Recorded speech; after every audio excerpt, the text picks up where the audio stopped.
ভারতীয় সীমান্তরক্ষী বাহিনী বিএসএফের একের পর এক পুশিন অপচেষ্টায় সীমান্তে সৃষ্টি হয়েছে নতুন উত্তেজনা।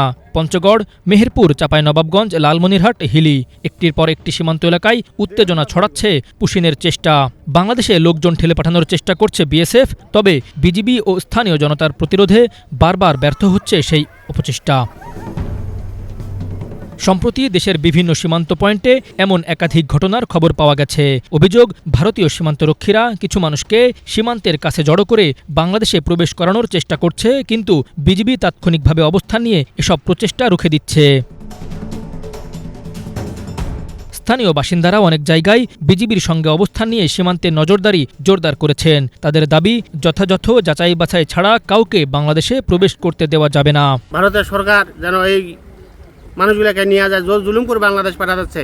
আন্তর্জাতিক আইন লঙ্ঘন করে, মানবাধিকার লঙ্ঘন করে তারা এইভাবে বাংলাদেশের বিভিন্ন সীমানায় লোকজন পুশ করতেছে। এটা হচ্ছে যে অমানবিক। আমরা চাচ্ছি এটা একটা স্থায়ী সমাধান হোক। 2 দিন যাবৎ আমরা দেখতে পাচ্ছি এই সীমান্তের 0 পয়েন্টে 10 জন লোককে ভারতীয় বিএসএফ পুশিং করে দিয়েছে। তারা তো ভারতীয় নাগরিককে অবৈধভাবে কেন বাংলাদেশে পুশিং করা হবে? অনেকগুলো বিএসএফেরা এখানে আসে, পজিশন নিয়ে আসে। এখন এই গ্রামে যে দেখতেছি যে অনেক মানুষ, জনগণ আসতেছে যাচ্ছে, এরা 2 দিন ধরে এই জায়গায় এইভাবেই অবস্থান করতেছে, খাওয়া দাওয়া কিছুই নেই। এই বিষয়টা কি হবে? এই এলাকার মানুষ তো আতঙ্কে আছে। এদিকে বিএসএফের এই অপচেষ্টার কারণে সবচেয়ে মানবিক সংকট তৈরি হয়েছে সীমান্তের নোম্যান্স ল্যান্ডে। সেখানে আটকে পড়া লোকজনের অনেকেই খোলা আকাশের নিচে দিন কাটাচ্ছেন। খাদ্য, পানি ও চিকিৎসা সহ মৌলিক সুবিধার সংকটে মানবেতর জীবনযাপন করছেন তারা। কে কোন দেশের নাগরিক, সেটি এখন বড় প্রশ্ন হয়ে দাঁড়িয়েছে। পরিস্থিতি সমাধানে বিএসএফের সঙ্গে একাধিকবার পতাকা বৈঠকের আহ্বান জানিয়েছে বিজিবি। সীমান্তে উত্তেজনা না বাড়িয়ে আলোচনার মাধ্যমে সমাধানের উপর জোর দিচ্ছে বাংলাদেশ। একই সঙ্গে স্পষ্ট বার্তাও দিচ্ছে সীমান্তরক্ষী বাহিনী, সীমান্ত নিরাপত্তার প্রশ্নে কোনো ধরনের ছাড় না দেওয়ার হুঁশিয়ারি। আমি তাদেরকে বলেছি যে এটা স্ট্যান্ডার্ড ওয়ে না, এটা ইন্টারন্যাশনাল ল না। এটা ইন্টারন্যাশনাল ল হয়ে যদি এক দেশের নাগরিক যদি অবৈধভাবে অন্য দেশে থাকে তাকে পুলিশের মাধ্যমে ইন্টারন্যাশনাল ল মেনে তাকে হ্যান্ডওভার করা উচিত। এভাবে আমরা অ্যাকসেপ্ট করবো না।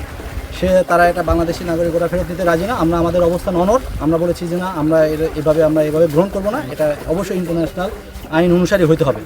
তো তারা বলেছে যে তাদের হাই কোর্টের সাথে কথা বলবে, বাট আমরা এই পজিশনে অনড় যে আমরা অবৈধভাবে যদি আমাদের সীমান্ত দিয়ে কাউকে অনুপ্রবেশ করানো হয়, পুশিং করানো হয়, এটা আমরা এখনও অ্যাকসেপ্ট করবো না এবং ভবিষ্যতেও আমাদের এই ওয়ারের মধ্যে কোথাও আমরা অ্যাকসেপ্ট করবো না। বিএসএফকে মাইকে অনুরোধ করতেছি যাতে অবৈধভাবে এইভাবে রাতে অন্ধকারে যাতে পুশিং না করে, এবং আমরা নিজেরাই অত্যন্ত সতর্কতার সাথে এবং কি সজাগ থেকে সারা রাত্রি আমরা প্রায় শূন্য লাইনে ডিউটি করতেছি। জনগণকে সাথে নিয়ে আমরা একদম সারা রাত্রি একেবারে তাদের, বিশেষ করে যেখানে গেট আছে এবং কি শূন্য লাইনে আমরা ডিউটি করতেছি, যাতে কোনোভাবেই কোনো এই যে অবৈধ অনুপ্রবেশকারী বা পুশিনের লোক বাংলাদেশে প্রবেশ করতে না পারে। বিশ্লেষকরা বলছেন, বিষয়টি শুধু সীমান্ত নিরাপত্তার নয়, বরং 2 প্রতিবেশী দেশের কূটনৈতিক সম্পর্ক ও আন্তর্জাতিক আইন মেনে চলারও প্রশ্ন।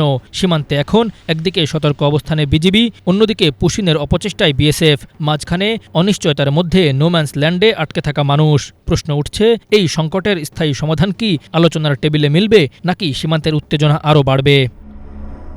Bangla vision news desk.